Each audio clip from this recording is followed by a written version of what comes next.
jelaskan, bos. Pertamina juga udah sekitar jasa. PLN gimana? Itu target besar kita selanjutnya, bos. Good job, my boys.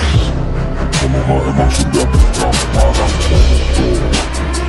Udah gue bilang nih, era sekarang tuh bener-bener keren banget penanganan korupsinya. Gimana gak keren nih sekarang PLN ketahuan lagi di 1,2 triliun korupsi. Nah ini terkait mangkraknya PLTU 1 di Kalimantan Barat. Ini keren banget nih, Kejaksaan Agung featuring Presiden Gacor. Ketahuan semua tuh para tikus-tikus. Ya kalau gue pribadi sih lihatnya seru banget nih, tikus-tikus pada ketahuan semua, ketangkep semua yang bikin Indonesia tuh gak maju-maju. Dan gue yakin banget abis ini pasti masih banyak banget yang nyalain pemerintah terkait ketangkepnya para koruptor. Ya gak nyambung gitu loh, koruptornya ketangkep, yang korupsinya era sebelumnya yang disalahin pemerintah.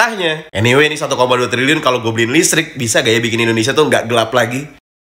Belum selesai kasus korupsi di Pertamina, kini muncul kasus korupsi baru di BUMN. Sekarang terungkap lagi kasus korupsi di PLN yang merugikan negara hingga 1,2 triliun. Wow. Ternyata BUMN ini memang gudangnya, ladangnya korupsi. Pantesan banyak pejabat-pejabat, banyak partai-partai yang menitipkan kadernya menjadi direksi, menjadi dirut, menjadi komisaris di BUMN. Oh, ternyata ladangnya sangat basah ya. Ya, enaklah buat biaya partai.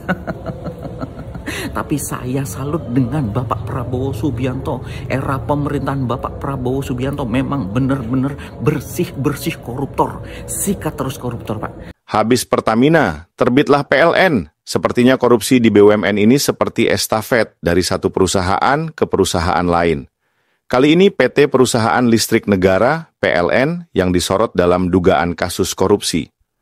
Polisi tengah mengusut 3 kasus yang melibatkan perusahaan listrik milik negara ini. Wah, kalau listrik mati kita protes.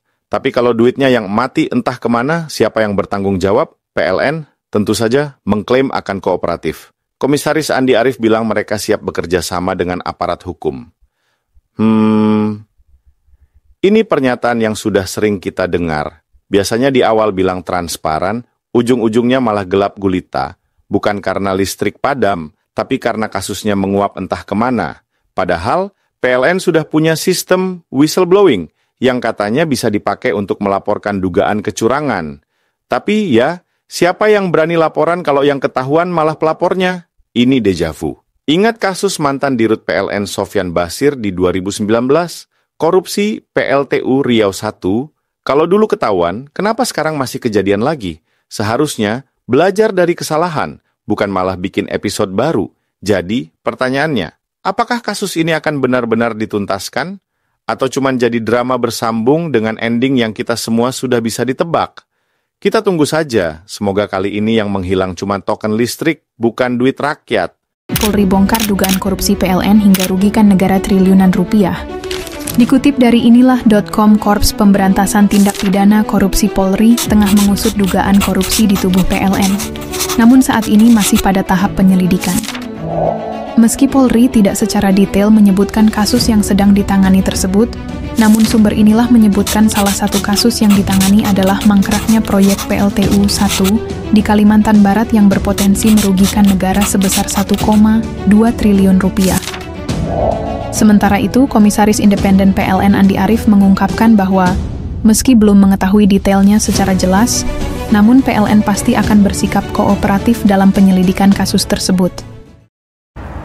Ya ampun, ontran-ontran opo neh iki lor, jabang bayi Liga Korupsi Indonesia semakin menyala. Ya, yang semula puncak klasmen dipegang PT Pertamina dengan 1.000 triliun korupsi, akankah puncak klasmen itu diambil alih oleh tim pendatang baru, yaitu tidak lain dan tidak bukan PLN? Jabang bayi, puncak klasmen dingin lor, dengan 1.000 triliun yang dikorupsi oleh PT Pertamina. Akankah PLN ini bisa mengambil alih puncak klasmen tersebut? Mari kita saksikan dan kita lihat lebih dalam lagi. Bro, lu tahu nggak sih belum kelar kasus Pertamina, sekarang muncul lagi kasus dugaan korupsi di PLN yang bikin negara rugi triliunan nih. Kasus ini terkait proyek pembangkit listrik tenaga uap satu di Kalimantan Barat yang mangkrak. Nilai kontraknya senilai 1,2 triliun, tapi proyeknya udah tidak jalan sesuai rencana. Berdasarkan laporan hasil pemeriksaan BPK RI, ada indikasi kerugian keuangan sebesar 62.410 juta US dollar dan 323,2 miliar rupiah. Bareskrim Polri lagi nyelidikin kasus ini buat bongkar siapa aja yang terlibat nih. Sumber bilang kasus PLTU 1 di Kalbar bukan satu-satunya perkara yang lagi disidik sama kepolisian nih bro. Masih ada proyek-proyek lain yang juga diduga bermasalah dan berpotensi nambah kerugian negara nih. Aduh, kacau banget. Kondisi ini makin nunjukin betapa parahnya masalah korupsi di sektor energi kita. Setelah kasus Pertamina yang belum kelar, sekarang PLN juga ikut-ikutan. Padahal sektor ini krusial banget nih buat kehidupan masyarakat dan perkembangan ekonomi rakyat Indonesia. Gokil, korupsi lagi. Kali ini PLN rugi negara triliunan rupiah. Dan yang lebih parahnya lagi, proyek ini udah terbengkalai sejak 2016. Nah, gimana ceritanya duit segitu kok bisa hilang sia-sia? Jadi kasus ini baru aja diungkap sama Kortas Tibirkor Polri. Mereka lagi nyelidikin proyek pembangkit listrik tenaga uap PLTU di Kalimantan Barat yang udah mangkrak bertahun-tahun ternyata. Yang dimana proyek ini awalnya dilelang nih tahun 2008, dimenangkan sama perusahaan KSO BRN. Tapi faktanya ternyata mereka nggak memenuhi syarat lelang.